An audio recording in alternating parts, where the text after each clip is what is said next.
আজকে যে ক্ষেত্রে যে বিষয় নিয়ে আমাদের এই মত বিনিময় সভা অনুষ্ঠিত হয়েছে, আসলে যদি সত্যিকার অর্থে যথাযথভাবে নিয়মে পুলিশ এবং কমিউনিটি পুলিশ যারা আছে তারা যদি সঠিকভাবে দায়িত্ব পালন করে যার যার স্থান থেকে, তবে হয়তো আমাদের ধামরাই উপজেলা যিনি আমাদের নেতৃত্ব দিচ্ছেন আলহাজ তমিজউদ্দিন সাহেব, তার নেতৃত্বে হয়তো যদি সঠিকভাবে আমরা দায়িত্ব পালন করতে পারি তাহলে অচিরেই হয়তো মাদক ধামরাই থেকে বিতাড়িত হবে।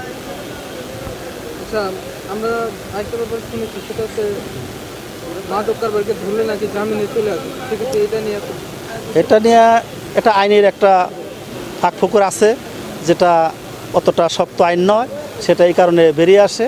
এটা আসলে কাম্য নয়। যদি আমরা চাই যে মাদক সত্যিকার অর্থে যারা মাদক ধরা পড়বে তাদেরকে আরও কঠিন শাস্তি হওয়া উচিত, যাতে করে আর ভবিষ্যতে এই দেশে মাদক জন্ম নেবে না। আমার কল্যাণ 31টা গ্রাম, 31টা গ্রামের মধ্যে আমাদের কমিটি গঠন করতে কয়টা 9টা ওয়ার্ডে, গ্রাম কিন্তু 31টা। এমনকি এই ধামরাই হইতে আমাদের ফুটনগর 7 কিলোমিটার বা 9 কিলোমিটার দূরত্ব। আমি আমার এমপি সাহেবের কাছে এবং পুলিশ সুপার সাহেবের কাছে দাবি করছি আগামীতে কিছুদিন ওখানে এমন কোনো সময় নেই ফুটনগর আর ইলা ওইদিকে আরও আছে মারামারি কাটাকাটি না আছে। এই জন্য এমপি মহোদয়ের কাছে আমার দাবি অতি শীঘ্র আরিলা ফুটনগরের মাঝখানে একটা পুলিশ ফাঁড়ি করে দেওয়া হোক। আপনারা কোনোদিন আমরা ইউনিয়নটা কন্ট্রোল করতে পারবো। ধামরাই থানার মধ্যে 36,000 ভোটার নেই আমার খুলনা ইউনিয়ন গঠিত।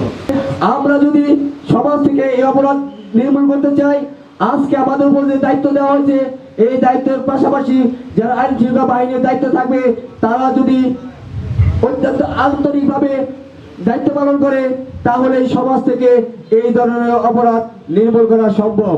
আমি আমাদের মাননীয় পুলিশ সুপারকে অনুরোধ করব, তিনি যে ভূমিকা নিতেছেন আমি ধামরাই থানার ব্যাপারে একটু স্পেশালি গুরুত্ব দিবেন, যার কারণে ধামরাই থেকে আমরা যাতে এই অপরাধকে নির্মূল করতে পারি।